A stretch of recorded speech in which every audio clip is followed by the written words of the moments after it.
to the How Could You podcast. I'm Lauren Tocci. And I'm Ryan Tocci. Therefore thus said the Lord, Behold, I will bring evil upon them, which they shall not be able to escape. And though they shall cry unto me, I will not hearken unto them. Did you just drop Jeremiah 11:11 at the top of the episode? Just wanted to start off a little intensity here, let everybody know what they're in for. Chapter and verse to start this film podcast. Jeremiah 11:11. No other way to start. Well, welcome everyone. If this is your first time joining us, welcome. We are two people who fell in love at a movie theater and never quite left. This is our podcast where we fill our gaps in our film knowledge, or sometimes just fun filmic debates like the one we are going to have today. That's why we started off with a very intense Bible. Yes, we did. So we always like to start the episode with some Tossi's takes, some things that we're watching and we're loving. Do you have anything for your Tossi take this week? I do. I have 3. Oh, wow. You're doing more than the assignment, Ryan. You know what? I want to get a little extra credit here. But, my first Tossi's take is actually at us for our last episode. Oh gosh, why? Because I have a complaint. I listened to our episode, and I have a complaint to the show. Okay. How did the two of us, talking about legacy sequels, forget Creed?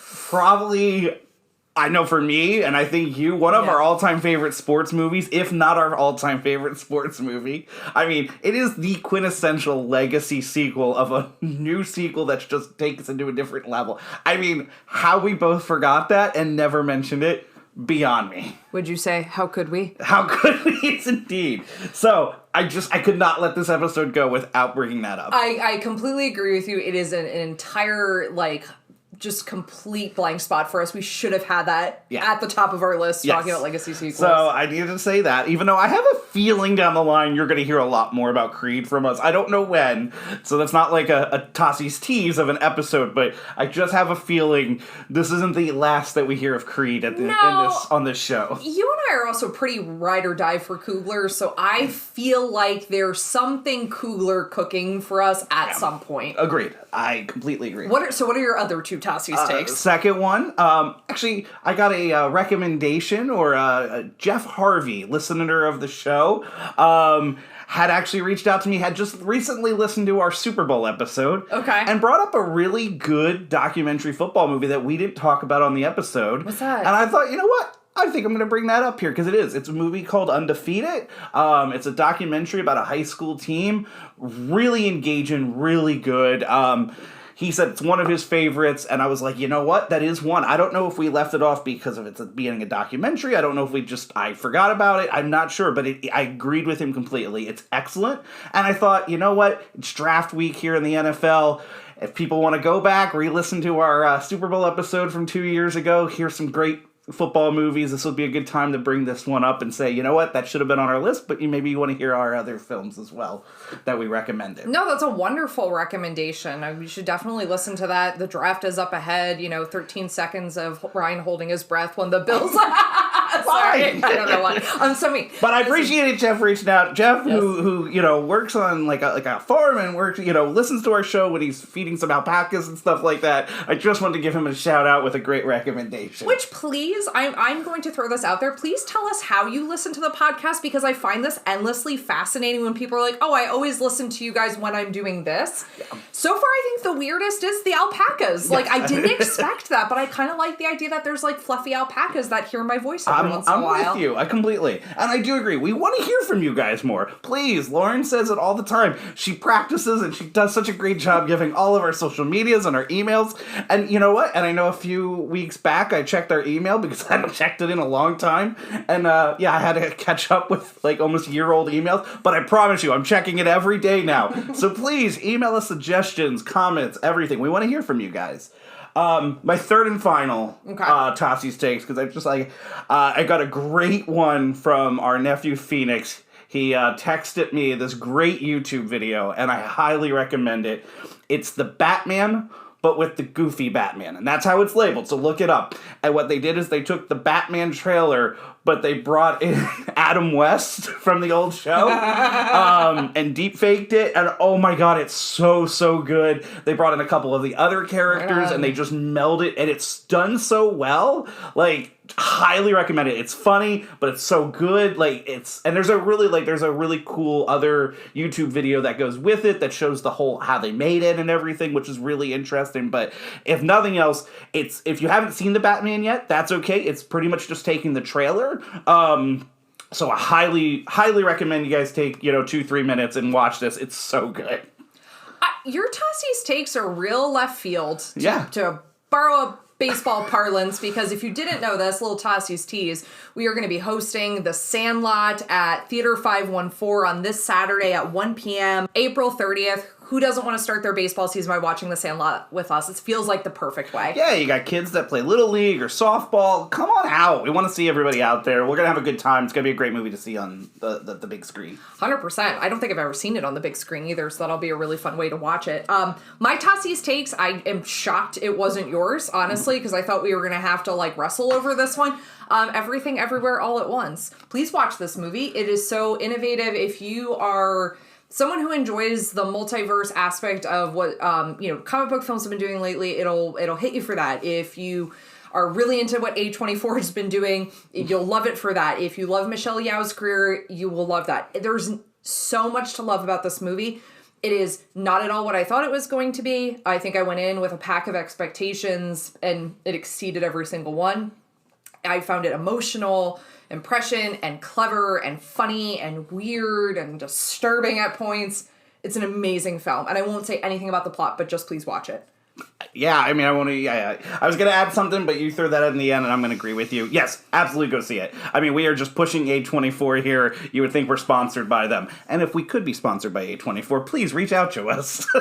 I just want to be sponsored by A24 because their merch is so sick. Their merchandise is solid. But totally with you. Great pick. Absolutely made.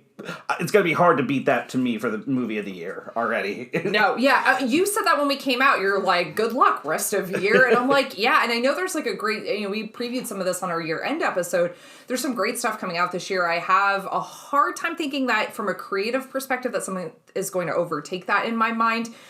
But we'll see. The year is long. We'll be open to possibility. We talked about this last night, and it's something, and you and I will happily go see a sequel. We'll happily go see an IP, a great Marvel movie, all of these things. So we're not anybody that's against that. But there is something just wonderful about a unique, original film. And we're getting a bunch of those right now, which is really cool. And this one, top of the list there.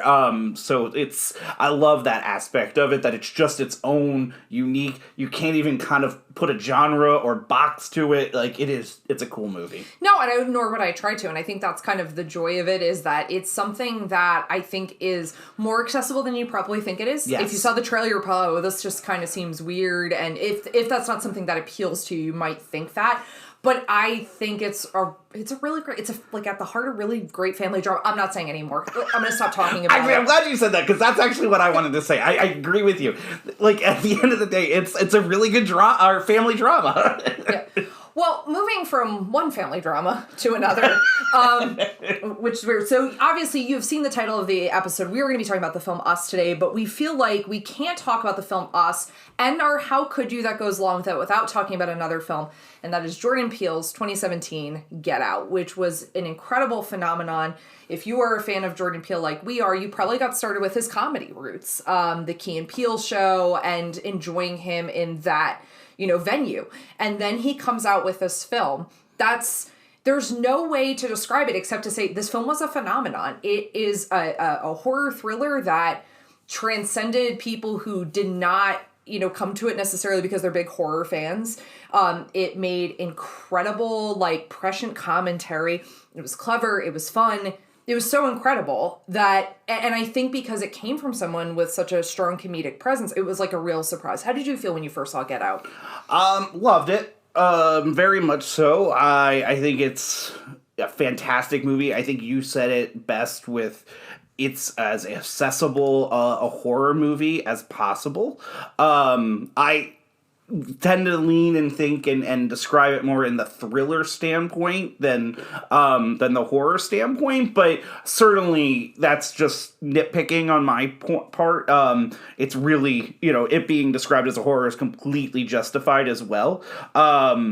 It's accessible. It's saying a lot. It's weird. I've been hearing it described a lot as a horror comedy recently in my research for our show today, and I didn't realize it got that moniker completely. So there's a lot of humor to it, but it was, I just think it's a completely, it was a unique. Again, we were just talking about this original film, and when you realize, it got so much hype because of who did it, because Jordan, like you said, Jordan Peele had such a comedic background, and that's what we knew him from his writing to his, acting and everything. So the fact that he drops one of the most influential horror films in the last decade, at least, it was really quite something. Well, and I think that's the thing, especially when you're talking about most influential horror film of the last decade, and I would even argue so far of the 21st century. But the fact that it was his directorial debut, I think is what makes it so incredible, because you think if this is what you can do with your first film, something that feels pretty divergent from what we know your genre to be, which is comedy. And, there is so much talked about. Like, comedy and horror are really two sides of the same coin.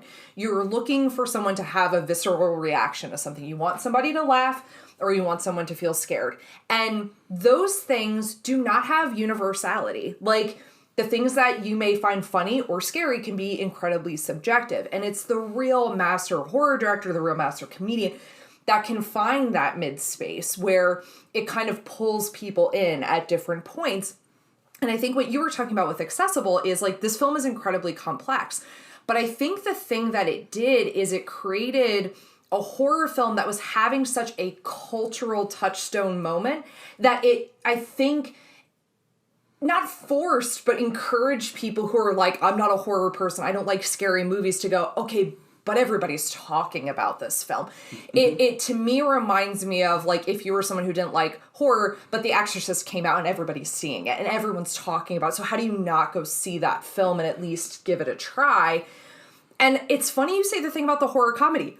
I actually see a lot more portions in the second film he makes I agree. than the first. But it's described as Us was his pure horror, that he wanted to do a pure horror, and that's what Us is. But I agree with you. I find more comedy, I think, in Us than I do in Get Out, which I find interesting. I also think there's something to really be said about this Get Out, as we're talking about that right now. It's one of, I believe, one of only 3 horror movies, right, that were ever nominated for Best film, Best Picture at the Oscars, and it ends up winning an Oscar for the original screenplay for Jordan Peele. So again, it's a film that really transcended its genre, which doesn't always happen. Which I think is so important talking about Get Out. It was a film that had such a heavy message to it. And something you and I have talked a lot on this show about, and I think a lot in the horror genre is that's not uncommon for horror, that horror is one of the leading, kind of films to really have a social message to them. And I think Peele's, jumps right in with that, and I think it was done in such a brilliant way. So it deserved all the accolades that it was getting. And I think the thing is that, with horror, like, horror is really interesting. It can be, those films can either be incredibly regressive or incredibly progressive. They can really kind of go either way. Yeah, that's fair. Thank you for covering that, yes. But I think, and I think why Get Out was such a big moment is because it came out at a time, many cultural crossroads in filmic history of someone commenting on and having a discussion about ownership and space and performative activism. And, because you have the Armitage family who are pretending, putting on this front of being liberal, of being socially progressive. And there's this really horrifying thing that's underneath it.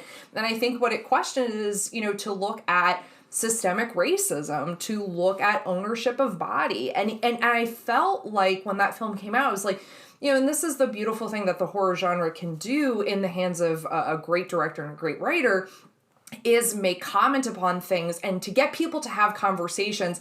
You're talking about this film that was really exciting. You're talking about this film that was really scary and maybe even made you laugh a few times. And it was like kind of this big surprise. But then you're also talking about the deeper components of it. And that's like a horror film that can make you scared and then make you think is really doing what the best of the genre can do. And he did that. And on his first film, like, that's what's... And obviously he's immensely, immensely talented, so it's not a surprise, except when you go, but he was... that wasn't his realm. He wasn't known as a horror director. And then to come out with this film that, you know, people just... It became immensely beloved, you know, and immensely talked about, gets nominated for Best Picture. That year happened to be the year that The Shape of Water won, which... one could argue is a horror within the horror frame as well. I think you and I have some feelings about that. But what it felt like it signaled was this film and it being nominated in that way and it being talked about and it being such a cultural touchstone was like, okay, this is the next phase of horror. Like it feels like this is going to be the point we come back to and go, Get Out started to change things again. Like there was another shift. And yeah. So I kind of have to ask, and obviously you and I have such high praise for Get Out, so it's not to think that, you know, this is the only reason that this ends up happening. I think it's a fantastic film, but I guess my question is, you know, Jordan Peele, he writes for Mad TV for years, almost the entire run of the show. He actually ends up wants to do SNL, but can't get out of his contract, is my understanding, and so kind of always says that's his big regret. And then he obviously does the Key and Peele for years, and I think he does Keanu, and I don't think he directs, but I believe they write Keanu before he does Get Out. So he's obviously what we've been talking about, this comedic actor and writer that everybody knows him for. Do you think that helped the momentum of Get Out at the initial part when it was like, oh wow, you know, Jordan Peele was the one that wrote and directed this movie, this like, you know, this horror film? Like, do you think that helped get it kind of in motion, that it became the cultural phenomenon that it did? No. Okay. So here's the thing. I think he has a fan base, and I think, you know, those of us who love Key and Peele, like, who love that show, who will rewatch obsessively the YouTube, like, clips from the show, like, I think that may pique someone's interest, but again, I think horror is a really hard thing for people to traverse. A lot of people get really turned off by horror films. So I don't think it necessarily... I think it helps there to be brand name recognition. But I think, honestly, this is something that I feel like we really watched develop after those, like, first few... Like, people were going to see it, and it was doing really well, and then people were talking about it. Mouth. Yeah. That word of mouth. And not, like... You know, because the thing is, as you list his kind of bio, you know, he is so incredibly talented. So, of course, you're going to have a really devoted fan base. And, of course, no one is shocked, really. Like, even as we're talking about this, I'm like, I'm not shocked that this came out of this. Look at how sharp everything else he writes is. So, yeah, of course, that's a great point. If he put himself to, like, you know, a World War II epic, like, I would believe he can do anything because he is so phenomenally talented. But I think that thing that you're talking about, the phenomenon, really comes from people are talking about it. And it became this thing of like, well, you have to go see it because everyone's discussing it. And I think it helps, but there has to be something so substantial there for people to really engage with it the way they did in the cultural discourse. So this ends up, I mean, it changes to some degree his whole course, at least in these last few years, the whole course of his, you know, kind of way that he's going, right? Because then from there we get, obviously, the film we're going to be talking about today, which is Us, which is going to be another horror film. He becomes the creator of the new version of The Twilight Zone. Yes. Becomes the narrator for it, I believe writes as well for it. Ends up writing Candyman, the new remake, which you and I are very high on. I know it's a little bit more polarizing than you and I understand why. He doesn't direct it, but he writes it.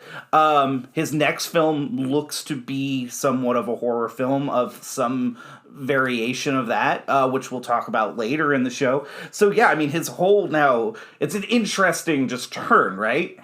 Yeah, completely. But I think it's you do something like Get Out, it's not shocking that the next thing is going to be within that realm because it was such a phenomenal success and because he obviously has such a sense of how to implant terror in ways that aren't jump scares. And I think the fact that he can do it in what was looking like kind of the way in which horror had turned. Horror had become jump scares.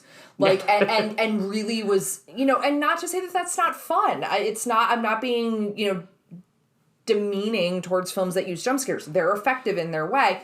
But that long-lasting durability of, like, I can watch it and keep thinking and meditating on it, like, comes from a film like Get Out, which, you know, we're talking about the sophomore follow-up. So if you don't know this, and this is used in all realms of pop culture, the idea of the sophomore slump, the idea of the follow-up thing can sometimes not touch what that first incredible lightning strikes, everyone's talking about it filmic moment, that oftentimes that second thing never feels quite as satisfying.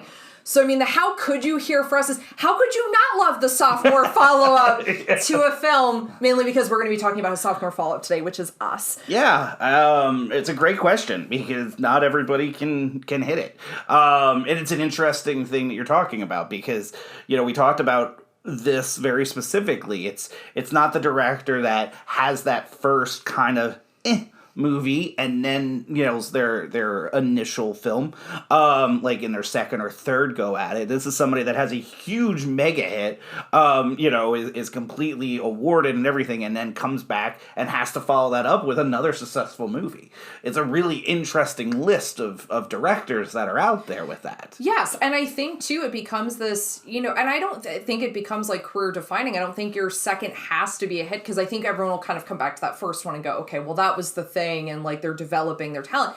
And I think the reason how this really came to be is, as you're going to find out as we talk about the film, I love the movie Us. I am misquoted in the morning call as saying it's my favorite horror movie of all time. It's my favorite horror movie of the 21st century. I can say that confidently. But I did get misquoted once in the morning call about this. You were so upset about that? Well, because I was like... I thought I was going to have to call and ask them for, like... No, it did not need to be, like, retracted, but, like... But I think I love this film so much, and when we saw this, and I came out and I'm like, oh my gosh, like, he's done it again, and this is incredible, and it's a very different film from Get Out. There are some definitely directing and writing notes that feel like kind of his signature, but it's a really different turn, and I thought, well, it's going to be like Get Out. Everybody's just going to talk about this movie and talk about this movie and talk about this movie. It's getting nominated for 1,000 things. And that, like, did not happen. And when I talk to people, they love it, but it didn't get that fervor that Get Out did. And I think this sometimes can happen. Like, do you have any examples of directors, like, that you think fall into this kind of realm as well? Yeah, and I think it's good to know this is a financial success, this movie. I mean, it is, I believe at the time, and I still think was the highest grossing opening weekend for an original horror film ever, which I know we're getting into that. A lot of qualifiers, but it's still something to be said there. And it actually is also, which we'll talk later about, it's huge. It's a critical success. It gets very highly, but you're right. The audience is completely different. If you look at Rotten Tomatoes, it's like in the 90-some% for the critic scores, but in like the 60s for the audience score. Yes, and I saw that and I was like, that disparity is interesting in itself. Like, I mean, you're a 30-point swing here. Right. But there are some really big directors. So let's, you know, our favorite, we were just talking about, Ryan Coogler. Deserves to be talked about. Fruitville Station, although not necessarily a huge financial success, a very critically acclaimed first opening film, highly regarded with Fruitville Station, and then he follows that up with Creed. Yeah. So we're getting a lot of Creed in today, but maybe we don't have the film, not the band. Yeah. You did not need to clarify that. I just want you to know that. I just want to make sure we didn't need to take this higher to a place. The episode's over. I'm out. I'm done on you at this point. Our listenership just went down. I'm going to try and bring some much needed class back to this. Yeah. You have someone like, you know, Ari Aster, you know, taking this back to the horror realm, you know, does Hereditary, and then follows that up with Midsommar, which is a movie that I feel insanely torn about still to this day. But, that Hereditary was, again, one of those everyone's talking about. There's a lot of shock and twist to that. And there's a lot of real boundary pushing, I think, for, your mid-range horror audiences. There was a lot of, boundary pushing with that film. And, but I think it is this interesting thing to see, which one, long term, do people kind of look back to of going, people love Hereditary, and for good reason. That movie is, brilliantly crafted and tense and... Terrifying. And just terrifying. It is terrifying. Midsommar, brilliant in its own right, but... But Midsommar is not, to me, terrifying. Midsommar is more of, a damnation on cultural appropriation and American grad students thinking they own this land. That to me is more of what's happening in that film, which is not as scary as what happens in Hereditary. And also I think the ending of Midsommar is justified, so I don't find it that scary. Your birthday episode's coming. Yes, fair. Robert Eggers. Oh yeah. He has The Witch, and then he follows that up with The Lighthouse. Now The Lighthouse, we can argue here is... I'm sorry, I just have to let our obviously our allegiances be known, because you were refusing to call it Midsommar, but you definitely just called it The Witch. I stand by it. Yeah, The Witch is a great movie. But then even, it's hard to talk about this list and not talk about M. Night Shyamalan. Oh, yeah. He, again, talking about a film that transcended was the Sixth Sense. To me, it's a very apt comparison with Jordan Peele here, because both have critically acclaimed films, both Oscar-nominated films, hugely successful. Everybody's talking about it. And then you follow up with, in M. Night's case, he follows up with Unbreakable. Much like Us. Great movie for a long time, but does not get quite the same reaction out that others do. Now it ends up coming back later, and we end up getting sequels later because this is a film that really had its core audience, but very interesting comparison Well, there. And I think the history of Unbreakable, that film gets rewritten with the dawn of the Marvel Cinematic Universe, where Certainly. that becomes so incredibly respected and profitable. People go back and look at, are like, oh, M. Night was doing something that was ahead of his time by tapping into that audience. But unfortunately, that praise doesn't come till well after that film hasn't done as well critically or financially as certainly The Sixth Sense And did. some people are probably yelling out right now, please do not compare Jordan Peele and M. Night's careers. Well, that's just... and if you've been listening to this podcast, you may have heard, reference, we are very big M. Night Shyamalan fans. Not all of it. We're Right. We'll kill our darlings, but the thing is I would compare it because I'm I think in the same way of I worry that sometimes filmmakers that people begin to put them in boxes and say well, this is the thing they do. But I think that's why it's so important. Something like what Jordan Peele is doing here, Get Out and Us are different films. They may fall in some sort of Venn diagram with genre, but that's about it. The tone is different. The subject matter is different. The purposes behind the films are very, very different. But you also have that with, The Sixth Sense and Unbreakable. Those are different films. Some other big ones here. Quentin Tarantino, you could argue. Reservoir Dogs, again, another critical success of a film. Doesn't quite have the, necessarily the box office that, some of these other directors were talking about, but he ends up following that up with Pulp Fiction. Yeah, he didn't have a sophomore slump. Yeah, he's just hit banger after banger. Sofia Coppola, she has Virgin Suicides, which is just a beautifully brilliant dark movie, and then follows that up with Lost in Translation, which I think most people would say that Lost in Translation showed more promise than the Virgin and I love the Virgin Suicides, which is a very weird sentence. But I will say that, if you're telling me, if to rank the two, well, Lost in Translation, of course, above that, because there's, something something very different being done in the film. And I think that's, we can put a lot of weight on that second film, but most people put most of the weight on that first. They look at that thing and go, But to me, it's like, don't forget about the second child. Yeah. I say this as a second child. Like, yeah, Greta Gerwig, Lady Bird, yeah. and then moves on to Little Women. So another high, but it doesn't always hit. Like, Blomkamp had District 9 and then never follows up with anything huge. I think the biggest one to me is Richard Kelly.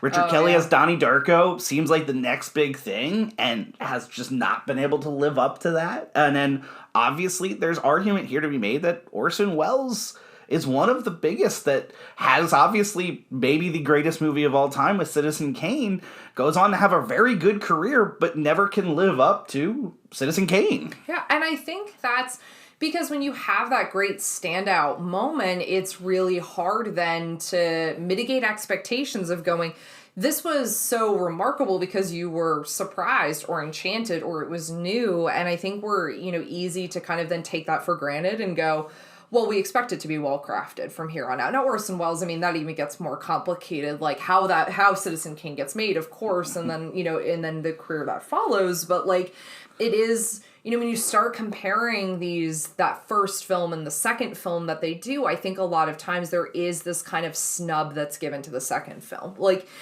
all right, not Tarantino, but there are people who put Reservoir Dogs on their list of Tarantino films above Pulp Fiction. I mean, I think you're a crazy person if you do that, but I think there's definitely people who feel pretty hardcore about Reservoir Dogs. So I'd be curious and I don't think anyone is going to call it a sophomore slump, but if you prefer the first film, then you're saying the second one wasn't as good.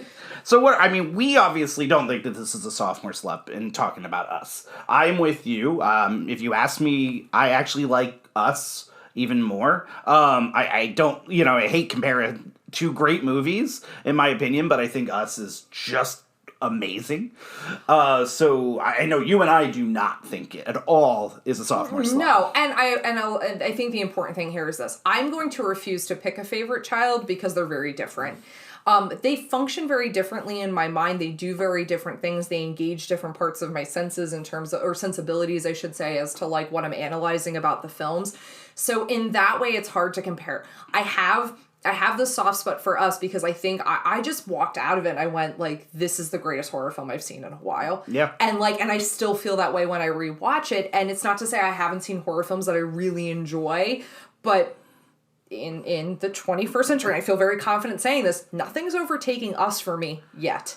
Nothing to me is touching Us. And I know there's probably our horror fans that listen are probably listing about 50 films that they're like, but this, and this. And I'm not saying those aren't valid, but Us just did something to me. I find it endlessly fascinating. And as we're going to talk about as we get into the film now, and to describe a little bit about the plot, this is essentially wraps around a family vacation to their beach house in sunny Santa Cruz, California.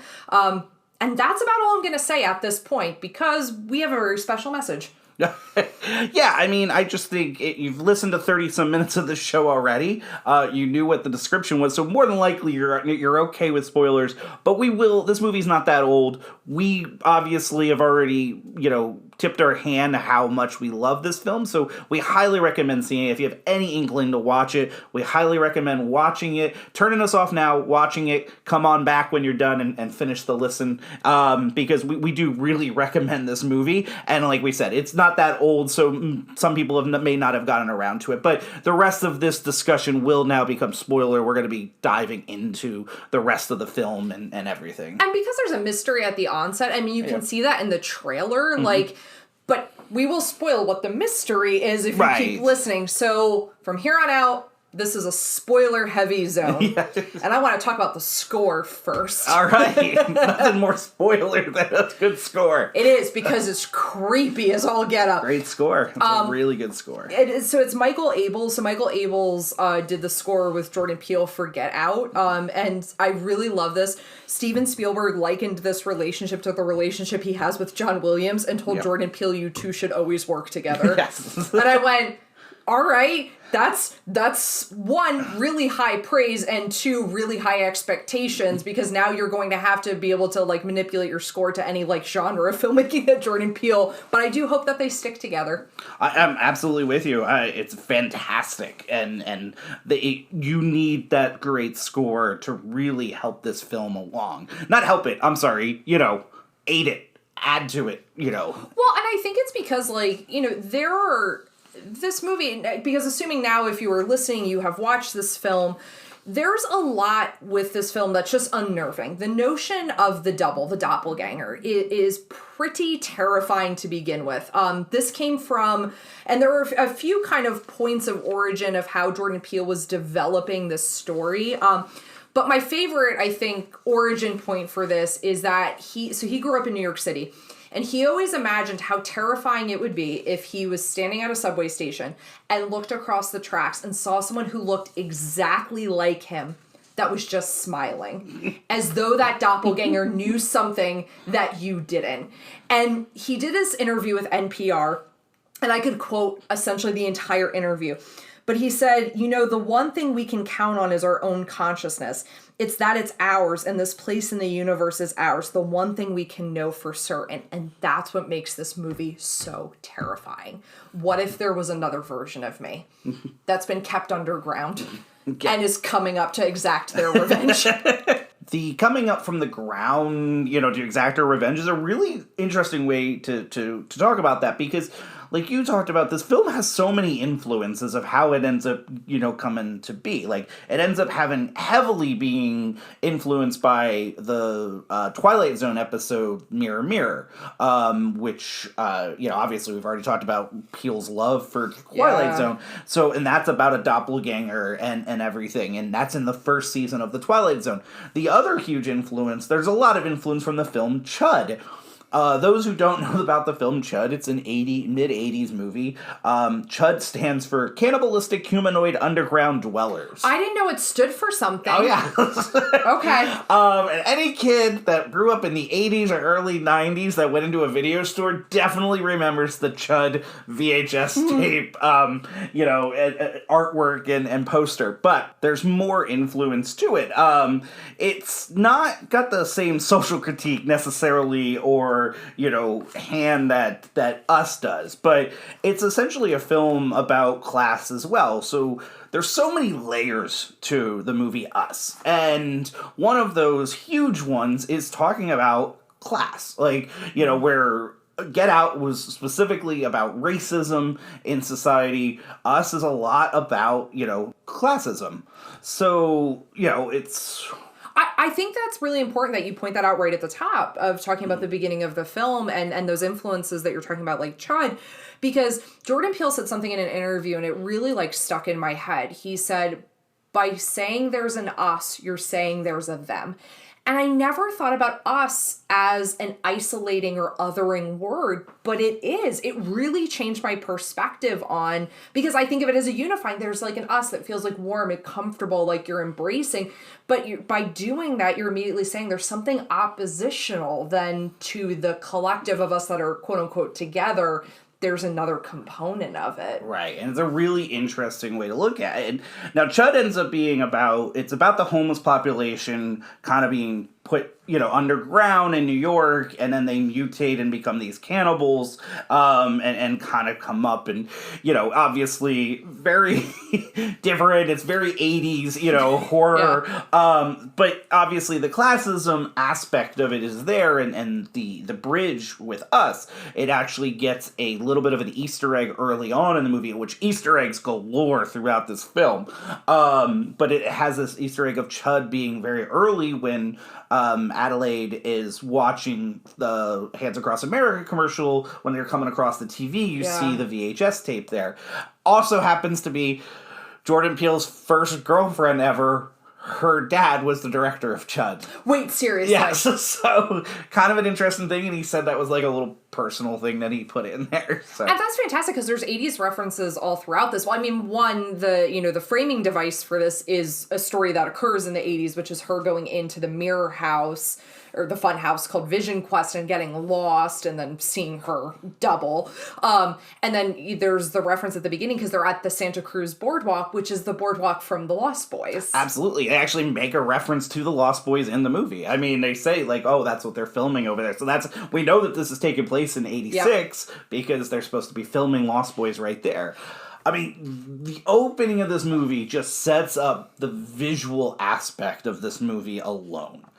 Yes, entirely. And I know how huge you are with that. Like, I think this is one of my favorite films visually, and there's so much going on. I think you get so much more the more you watch it. Well, and I will say that it is a film, and we've talked about this before, like rewards you for repeat viewings because you start to see all of the doubling that's happening in the film. You start to see, so the double world here, if you don't know this because it's never explicitly stated in the film, is called the Underpass. The Underpass, yeah. And I think, one of the things that you realize is because when you're watching it after knowing what happens in the end, you start to see all of the choreography of how the people are interacting on the boardwalk and then what they look like in the underpass. And you start seeing, the rabbits being in the cages and none of them are all quite like facing the same way. And you start to see, like kind of the double of the rabbit and like, the ears and how that becomes an important like doppelganger feature. You have, certainly like it's a really enticing opening, like many horror films that have beautiful settings. And then you get that jarring feeling of when, the beautiful is turned horrific is something Jordan Peele was very intentional about. He wanted it to feel like Jaws. This is a beautiful seaside town. What could possibly go wrong here? He wanted it to feel like The Shining. There's so much about The Shining that's doubled. One of my favorite things, and I only recently found this out, is that Duke Nicholson, who is Jack Nicholson's grandson, plays one of the characters on the boardwalk, and his name in our world is Danny, and his name in the underworld is Tony. I have heard that, yes. Was that one of your fun facts? No, it wasn't. Damn it. I showed you a record album the other night. That's Duke Nicholson on the record? Yes. So, yes. I'm so sorry for how loud that was. The Lana Del Rey album. The Lana Del Rey, Norman F. and Rockwell album. He is on and I said, oh, this is fitting with our upcoming episode. And you couldn't figure out. And I'm like, you'll find out. But yeah. Okay, well, now I found out. The heavy influence, obviously, and not surprising, any film director, especially in the horror, how you're not going to be influenced by The Shining and Kubrick. It's completely, you have to know that that's coming. And it's unhard. Like, I think it'd be rare to find the person who's like, nah, Kubrick isn't like someone who at all influenced my work because he's like so incredible, and because of his like vast amount of. Well, and I hadn't realized that the twins, when after they're murdered, when the two kids are coming up the stairs, I didn't realize they're in the exact same way as the Grady twins in The Shining. Oh, I did not know that, and that is phenomenal. If you look at the shot side by side, they're in the exact same. Again, repeat viewings on this film only make it better. Well, one of the things, like you're talking about the visual elements, and there's so many shots in this, or moments that I can kind of point to, but I want to take a beat just to talk about costume design and why that's so significant here. So the costume designer for this film is Kim Barrett. Kim Barrett is famous for being the costume designer on The Matrix, The Nice Guys, The Amazing Spider-Man, and most recently on Shang-Chi. Those red jumpsuits, the gold scissors, the leather glove. I mean, for, essentially, the people of the underpass. I guess that's what we'll call them for the rest of the tethered. Sorry, the tethered. Yeah. You're right. The tethered is a lot easier than the people of the underpass. Just such a smart design, because what I love about the color red and the fact that Adelaide's double's name is red is, red it's a color of disruption. It's alluring, but it's also cautionary too, because like if you look at our world, like think about where red is used when it's trying to call your attention to something. And isn't that what the tethered are doing? They're trying to cause the most attention to themselves and make the world recognize what's happened. And, this is referenced earlier, what's coming in the opening title card talks about the abandoned tunnels in this country. Like that there are all of these projects that are started, all of these maze work of underground tunnels that exist that have just been laid to waste. And then the fact that it's like, well, yeah, because what could be going down there? I don't know. I live up here. I don't know what's going on down there. And what's been going on is this entire double of our population that have existed underground, the tethered, having to mimic our movements, but without any of like the joy and vibrancy of like human life and interaction. They're just really ghosts of us. And the fact that, that when they come out from underneath, the fact that they're in red, it's like, you can't ignore that. Like, and this is what you've done. This is your warning of what you've allowed to go unnoticed is now going to be really put in front of you. Yeah, and then also I think the jumpsuits are interesting to me. Again, and something I'm noticing more and more viewings is like, it makes sense because the Thriller shirt's so prominent at the beginning of the movie, and the red jumpsuits are really a mimic of Michael Jackson's suit in the Thriller video.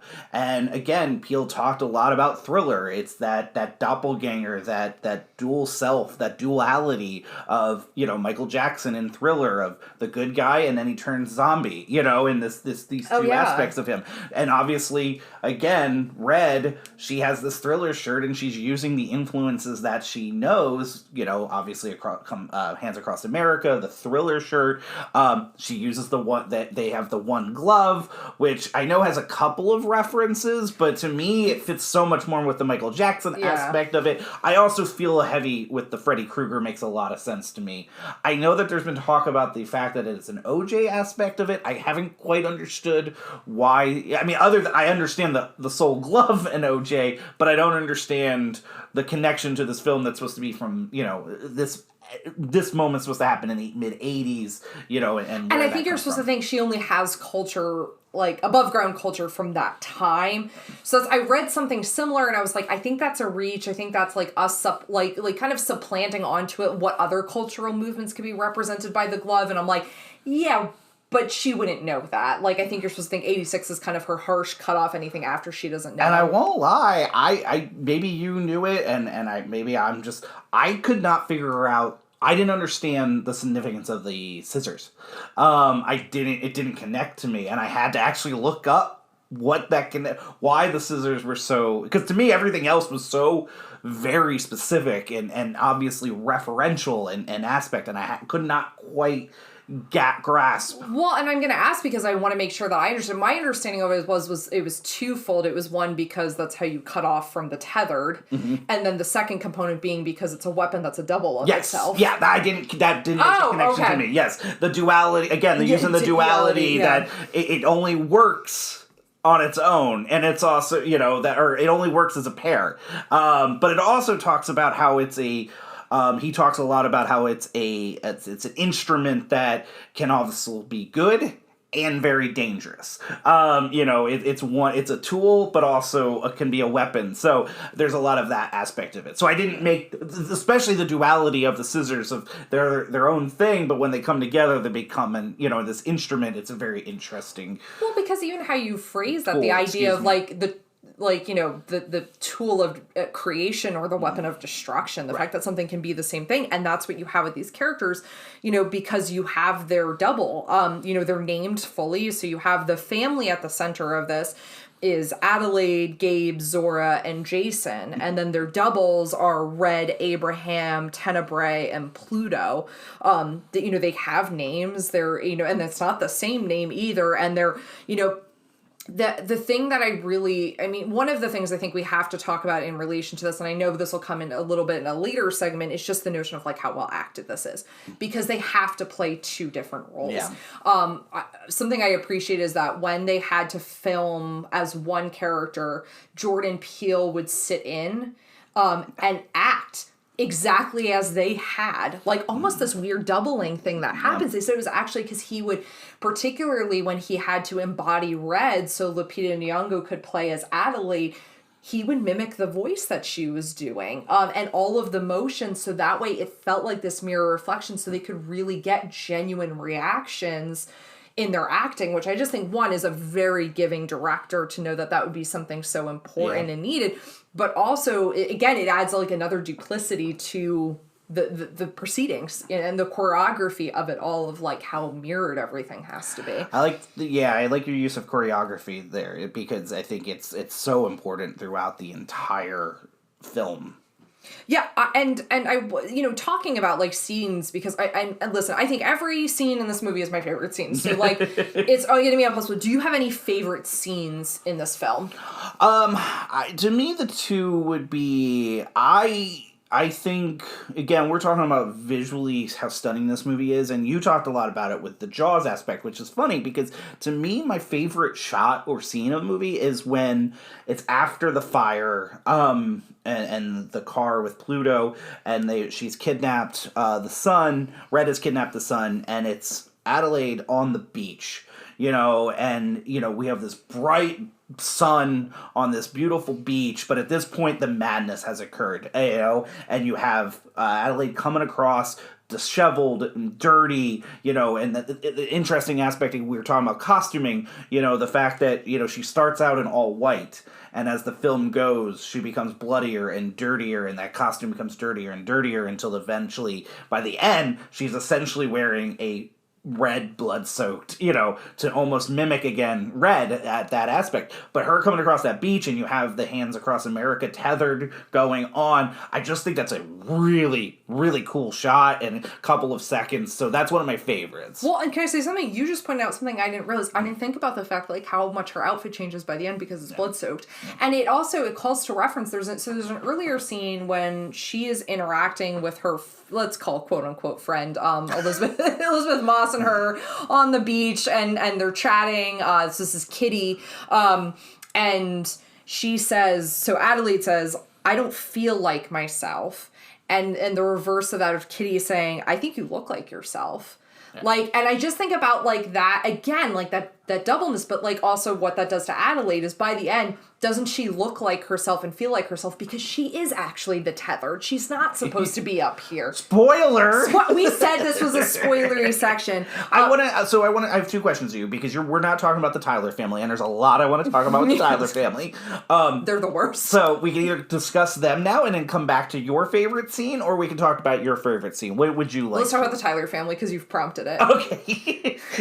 I mean, is there a more despicable family? I mean, again, we're talking about how well acted. Tim Heidecker, Lehigh Valley represent individual, and Elizabeth Moss, who's just becoming she has been an amazing actress, but between Invisible Man and this and everything that she's doing, really cool. Small parts, but so huge, and it's so telling, and it's to me the how just cringeworthy everything that they do and say that come out, and it's all done in this very much this like, we're friends, but you're also kind of thinking you're above them, and it's a really. To me, my second favorite scene is the entire Tyler family murder, which sounds so dark, Toss. So dark. Toss, that's real not okay, but I'm totally with you. When they get axed, I'm like, right on. But it's a genius thing, and Jordan Peele talks a lot about this, about how, again, we're talking about the classism. The Tyler family is a very well-to-do family. They don't struggle. They kind of have their own, kind of living up large. And that's why they kind of get killed off so quickly and easily. We are kind of to understand they did not have the same fight to get to where they are that others do. To get that wealth, to get that social status in life. No, and completely. And I think that's like something that makes this interesting about both of the families being really well-to-do. We see that they're kind of petty squabbles at the beginning, or Gabe being a little like jealous of the boat, the Tyler family has, or I think it's the car they talk about talks about when they come back, yeah. And you realize that, these are families with vacation homes. They seem like, seemingly, it is supposed to be like they have a lot. Like, they're not struggling for anything. And I think that's why when you put that wealth against the opposition of the tethered, it becomes even more dramatic. And Jordan Peele, wanted people to understand that this was going to be, you brought up classism earlier, like the idea of the true haves and have-nots. And I mean, this is the most dramatic representation of this. And then you also see the ways in which, like, in the wealthy class, you can really have this, like, apathy and laziness, like the Tyler family clearly just thinks someone's going to help them. Like she's calling for essentially what's supposed to be Alexa to like call the police. Yeah. There's almost like no fight in that family. Like they don't really try. And I think you're right. It's like nice watching them get off because they're so horrible. The twins are mean. They like are bullying Jason at the beginning of the film. You know, and the sisters kind of trying to put a stop to it, but they're, like, not nice people. Like the sisters who are played by the actresses that played Emma on Friends. What?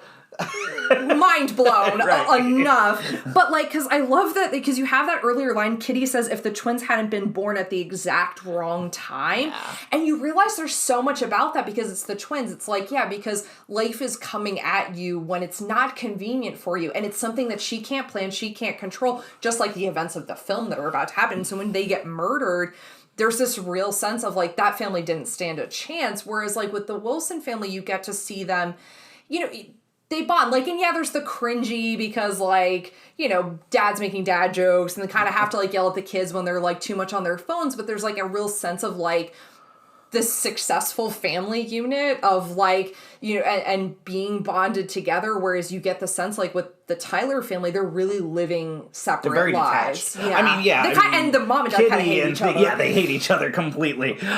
Which just gives you some great dialogue and banter between the two of them. It's ruthless. And this is where a lot of the humor we talked about. And then going back, even just taking out kind of the, you know, the substance of it's just a beautifully shot scene. Oh, yeah. You know, again, you know, we have this kind of from the glass from the outside and just that. To me, just that kill, and I hate to sound like that, because it's so creepy when all of a sudden they think somebody's there, and we know the tethered are probably there, and then the second twin, or, you know, the twin comes, the doppelganger of the twins comes in, and it's so quick. She comes in, it's real creepy, he barely gets any word out, and then all of a sudden they're stabbing, you know, the girls. And there's no, like you said, there's no reaction. Like, they barely move. And then all of a sudden they just get off really quick. And then you have, obviously, the overlay of the music choices there. It's great. Just add a little something. I like that Peele decides to... He's restrained, and it's a really brutal scene on its own, but he knows when to pull back, because when Kitty's about to be killed, he pulls back on that.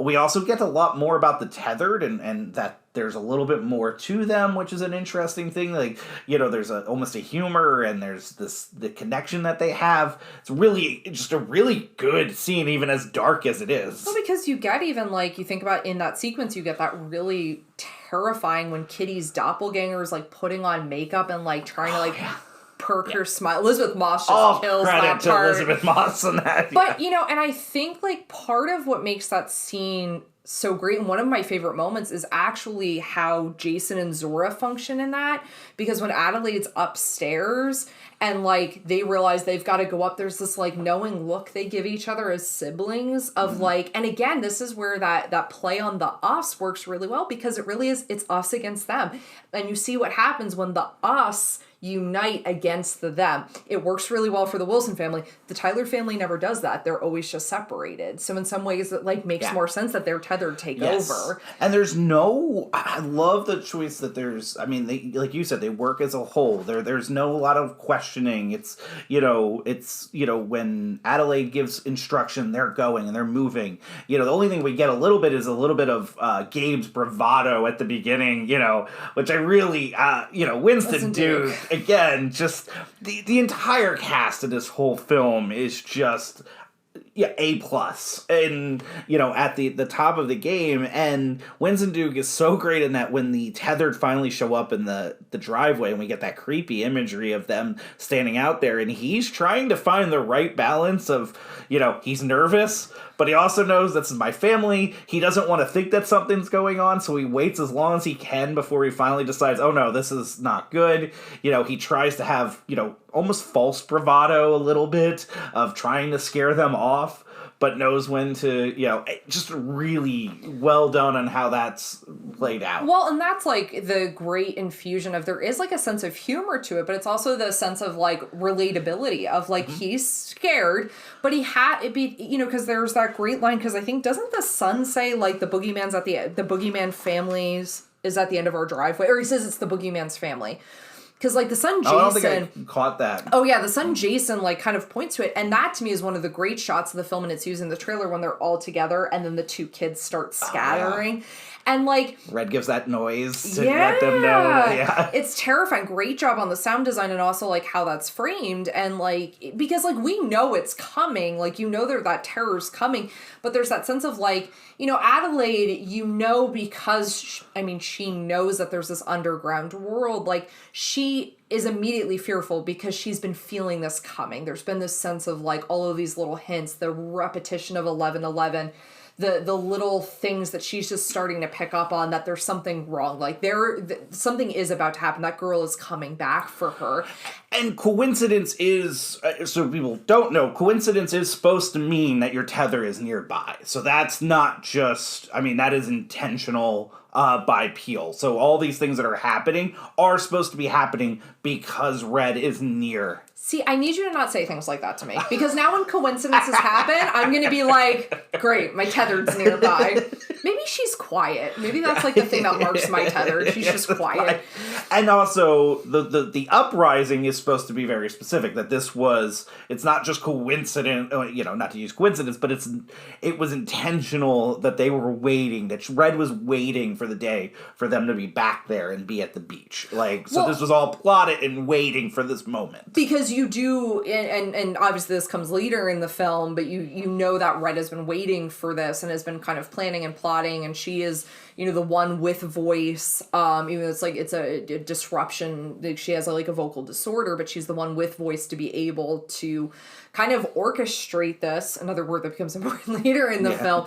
But I also think, one of the great moments in that sequence you're talking about, once they're inside the house, there's this, Red says, we're Americans. And there's a sense of humor to it. And there's also a sense of well, what makes you think you're more of an American than I am just because I live in the underpass? There's a real immediate argument that happens with her saying that. And again, it comes back to that us versus them, mentality of and obviously not condoning the murders that happen by any means, but the sense of this is supposed to be our space too, but we've been so relegated to this really horrific version of life. Well, it's a great thing. Gabe's initial reaction is just to say, what are you, right? He has to think that there's something more to it. And I agree with you. To me, it's this line that hits and resonates more the more and more I see this film, because, to say that, to really balance out what is going on, that, like you said, the tethered are real people. That is something, they are flesh and blood, and they are us, just, in the underpass. They were man-made, individuals that were created, and, at the end of the day, they are just as, human, just as American as anybody. So her line is, like you said, it kind of has first time you hear it can kind of give you a tinge of humor, but the more you really sink your teeth into it, it makes a lot of sense. It's really saying a lot more there. Well, because it goes from human, it goes from humor to horrifying to also a great sense of empathy and sympathy towards her plight, and we were forgotten about. We were left. We were Americans, and we were just left forgotten about. Well, and even think about the terrifying nature of these bodies are just being moved around because of how you're moving around. Yeah. They have no sense of free will. They have no and this, we were talking about favorite scenes, and I love all of the scenes, but I have two in particular that stand out to me. And the first is Red's monologue in the house the first time they break in. And she talks about the girl had a shadow, had to eat rabbit raw and bloody. The idea of you got to open, even just the materialism of you got to open up presents and I didn't. And this cold existence. The girl fell in love with a handsome prince, and then she's just forced to be with that prince too. Your daughter was beautiful and born, mine was ripped from me. It's all of these descriptions of this very visceral monologue of going, oh my gosh, this is a horrifying existence. And it's also the sheer terror of that moment of okay, nightmare scenario, someone's broken into your house. Double nightmare scenario, they want to have a fireside chat. But triple layer here, they look exactly like you. Like, what? And they're in, like, uniforms. They've come prepared. And it's that immediate, I'm not prepared for the situation that's in front of me. And not just in that fight or flight way, but this is organized and this is specific. And it's not something I can talk my way out of or reason or give money to or threaten. No, they're here with purpose. And I think it's that sequence to me is just... I don't. It's just so masterfully acted and so terrifying. It unnerves me still to watch it.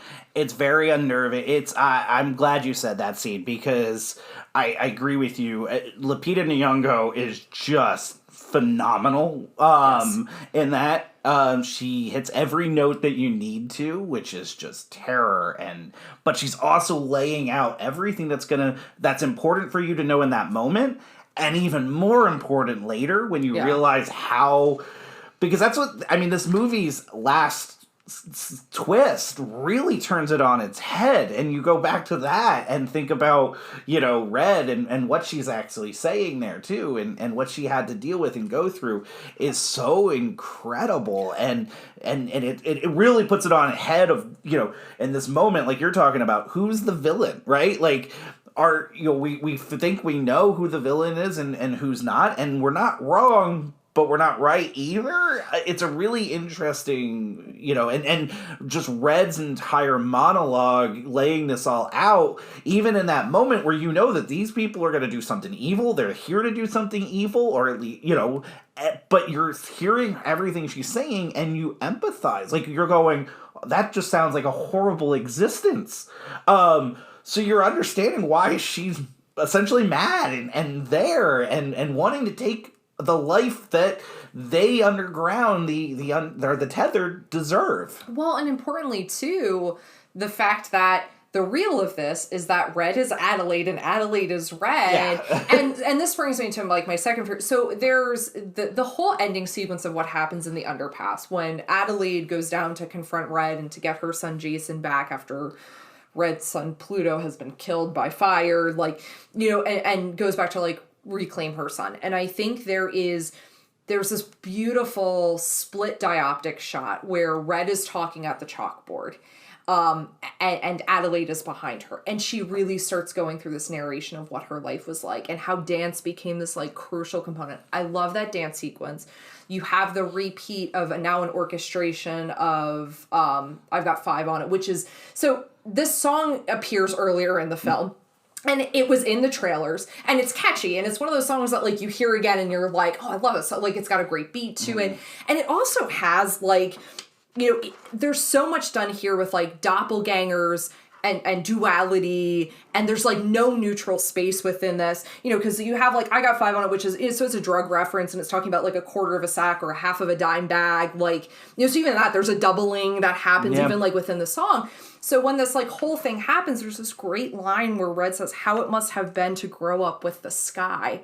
And it's so tragic because Red is the girl who got lost in the maze. Like, she is the untethered. She got kidnapped, and now they have switched places. And the character who is the tethered, which we've thought to be Adelaide this entire time, got to have a completely different life because she did something, like, pretty horrific to this girl, but also kind of justifiable too, because look at what her life was going to be. And you have this sense of a real conversation of how many things in your life have you benefited off of, unfortunately, someone else's suffering? How many opportunities have you had that someone else has been denied? How many things have you been given without thinking about those who have nothing? Like, it's a real... The end of the film really messes with your head of, like, going, it almost becomes a story of, like, okay, there are no doubles. There is no duality. We need to find what's the neutrality in the situation where both are kind of right and wrong at the same time. It's this horrific gray area that really becomes confusing to really pull apart, because once you start pulling at one thread of it, it gets more tangled as you have this discussion of, like, where is my empathy supposed to be by the end of this film? Well, and I think so here's an interesting aspect, because I think something that one of the, quote unquote criticisms of this movie is there's a lot of questions. But it's very intentional by Peele. You know, he talks a lot about, to him, what's scary is when you get an answer to a question, but it ends up giving you 4 or 5 more questions from that.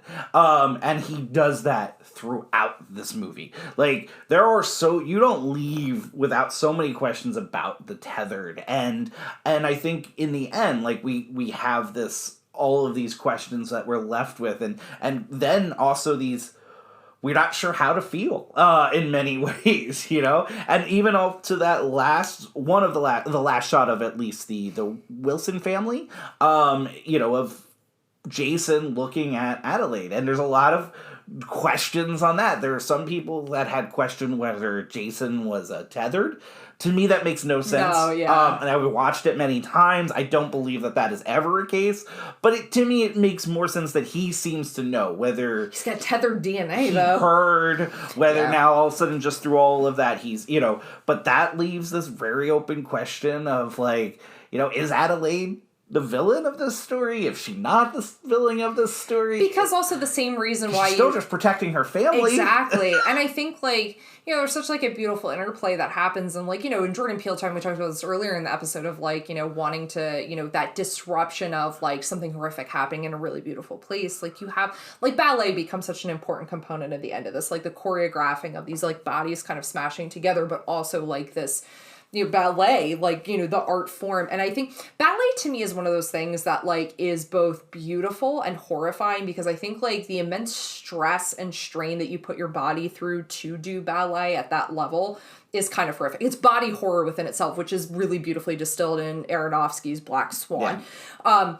You know, and in this, it's this thing that, like, you know, Red kind of grabs onto and Adelaide grabs onto, is this, like, expression, but it's not expressive, it's determined. And I think that's the thing with ballet is, like, it looks beautiful, but really what's behind it is this, like, horrific and maniacal precision. Like, so ballet becomes, like, a double in that way.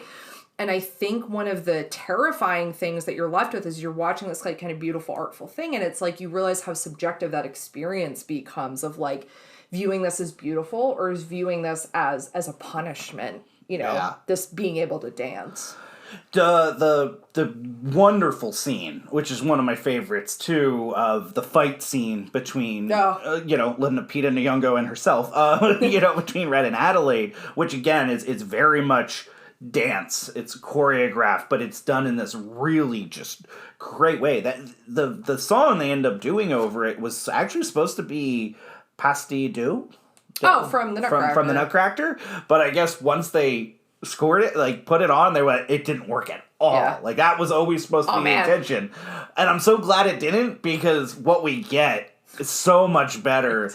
Those, you know, with those strings and everything, and with the coming back to, like you said, 5 on it, like, it's so good. And I think that's the thing, is strings are beautiful, but strings are severe.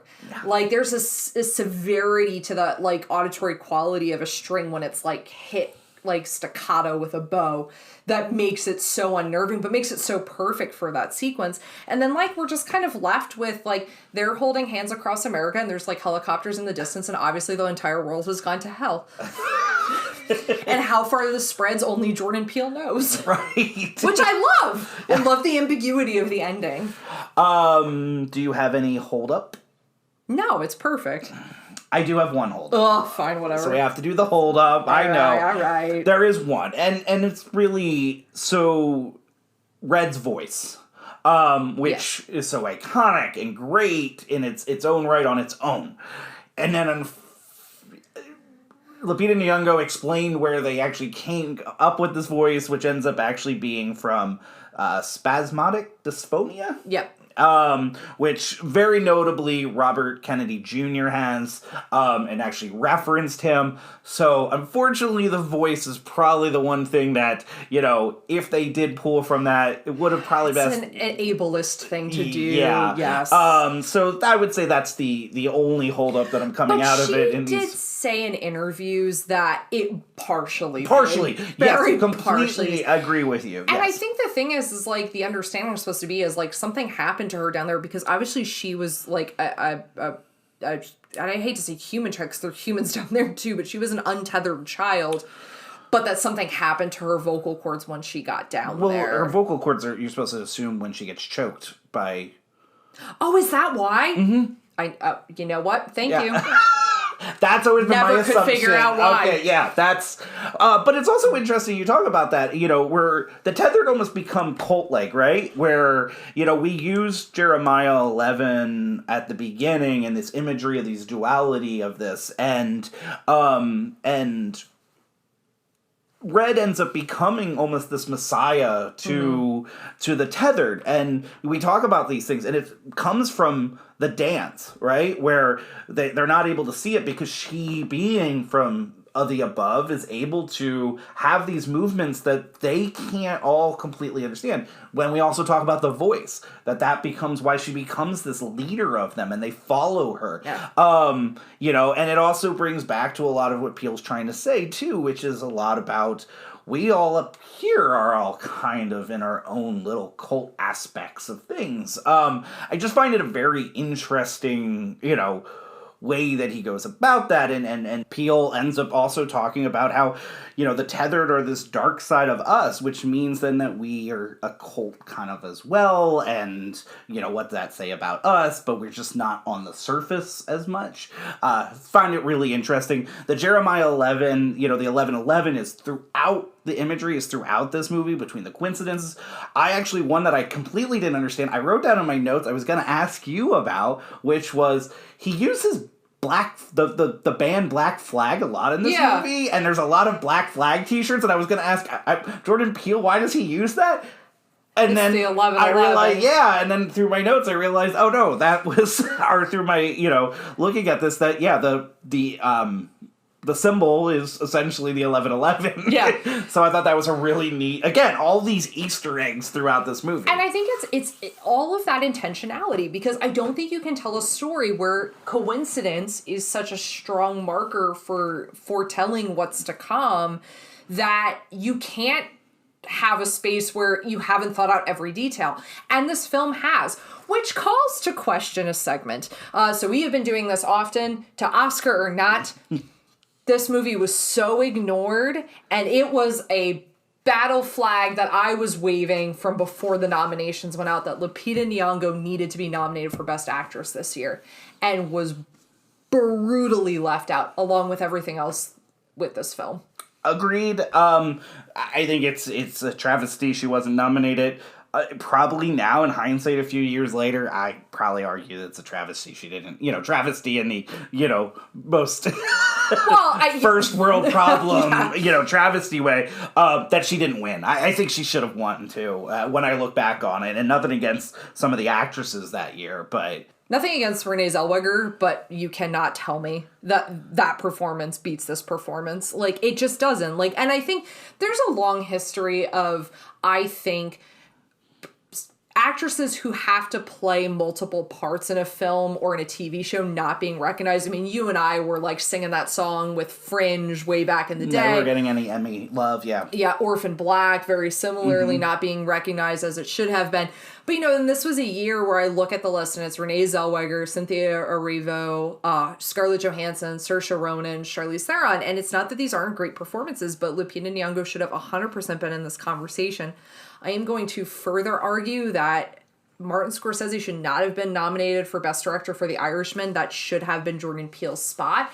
And I feel like, and I think this is where this kind of comment comes from, is talking about this of like being nominated for Get Out, entirely deserving. But so was this film. And why does this one not get in that space? Not that the Oscars are the be-all, end-all, but why is it not recognized for its brilliance? I'm with you. I mean, I think we both agree. It should be up for Best Picture. I mean, there was only 9 nominated that year. Yeah. So you don't even have to take anybody out. But, I mean, nothing against, again, Ford versus Ferrari. There's just a bunch here that they should have taken out. Or at least just add the 10th spot. It should have been in there. You and I both probably would have went back to Parasite should have been Best Picture that year. Yeah, I don't feel differently about that. I also agree it should have been in a writing category. The other one, we talked about this amazing score, how it doesn't get nominated in the score category over Little Women. The Irishman, Jojo Rabbit, Joker, and Once Upon a Time in Hollywood all get nominated, and I just have a hard time not seeing this one in there. Yeah, and I think that's the problem. Is like nothing against Little Women, but it's it's an Alexander Desplat like score. It's nice, but I don't think it's remarkable comparatively speaking. The only thing I don't know is I don't know some of the rules, and if because he's borrowing sampling, excuse me, if that plays a factor. But yeah, I'm with you. Completely snubbed out of Oscars, and if nothing else, Lupita Nyong'o was the key here. She should have been nominated. And maybe even won. No, I completely agree. And I think we feel very strongly this should have gotten a lot more Oscars love. And this next question is going to be kind of hard because it's another category that we do, and I'm curious to think your thoughts. Sequel, remake, reboot. Do you give this any of those? Do you have an idea or a concept? Actually, I'm going to refer to the director. Okay. Jordan Peele says, yes, it should have sequels. He already has them in his head written and or in his head and thinks that he has at least one or two sequels. Says they're going to be a long time before he ever gets to them. He's got other things that he wants to do before that. But he has been quoted that says, yes, if he ever wants to make a sequel, he already has them. So... yeah. Y'all couldn't see my reaction, but I literally just grabbed him because I did not know this. Yeah. And this is one of the rare times where I'm like, I want a sequel. And I do want to know more about the underpass, but I also don't. Because I love how many questions I come out with, and I don't know if I need them answered. But I'm also okay if someone does answer them for me, too. That's why I said I leave it up as long as it's him. Yes. Working on it. If he has this thought through, then I trust in Jordan Peele at this point, and I would be totally down for it. If you had asked me without reading that, without knowing that, no, my answer would have been no. You leave it as is. Let it be its own thing. Do you know who could direct a really awesome sequel? Nia DaCosta. True, yeah. Who did Candyman? Yeah. I mean, they work well together, and she's visually, absurdly talented. Yeah. And I'm just thinking that she would have those beats that you need of the kind of the visual balance that comes into play with something like this when you're telling a story of doppelgangers. I just think she could do really artfully. I'm with you. I think, certainly if Jordan Peele's the one doing it or someone who's worked very closely with Jordan Peele, I think it could be really worthwhile. Well, I know we're both very excited for his next film, which is Nope. Yeah. Which I know nothing about. We saw the 1 minute trailer at the Super Bowl, and we both went, we want to watch nothing else. We want to just go in and watch it. I mean, he's got the next 10 movies, my money. Like, sign me up. Just tell me when and where, and I'm there. Like, I don't need anything else. Well, and honestly, because, you and I, we only watched the first season of his iteration of The Twilight Zone and loved it. Yeah. And really, really loved it a lot. Some great stuff there. I think... You remember I made you wait until we could get it so we can get it all in the black and white episodes? Yes, you did. Yes, you did. You made me wait. And it was actually really worth the wait. I was glad we did. And I think, the thing about Nope coming out is... the reason I think I don't want to know anything about it is because I would like to go in as fresh as possible. I think when you watch a trailer, you start to anticipate or you start to kind of write the movie in your head of kind of what you want to see. And I want to go in, really, really kind of without a lot of knowledge of what I'm supposed to be watching because I know he's going to surprise and delight me no matter what I know about it going in. So I'm just like, let's just go. I'm completely with you. So if you're not currently... Wait, I do have to ask you, do you know... all things How Could You podcast always lead back to the Goonies. There is a Goonies reference in here, right? Yes, there is. Mm-hmm. It's at the beginning, right? Well, yes, there is a VHS tape. But actually, Red gives she says it's our time up here. Full Circle Podcast. Full Circle Podcast. Or that might be a new category, 6 degrees separation from the podcast. But also, is it a coincidence? And does that mean our tethers are nearby? Oh, no. Well, on that note, if you're not currently following us on social media, please follow us at How Could You Podcast on Instagram, at How Could You Pod on Twitter. You can always email us suggestions at howcouldyoupodcast@gmail.com. We've got that showing of The Sandlot coming up on April 30th at 1 p.m. at Civic Theater. come check it out. Yeah, we got some exciting things on the podcast coming up soon, so can't wait. And until next time, enjoy the Odyssey.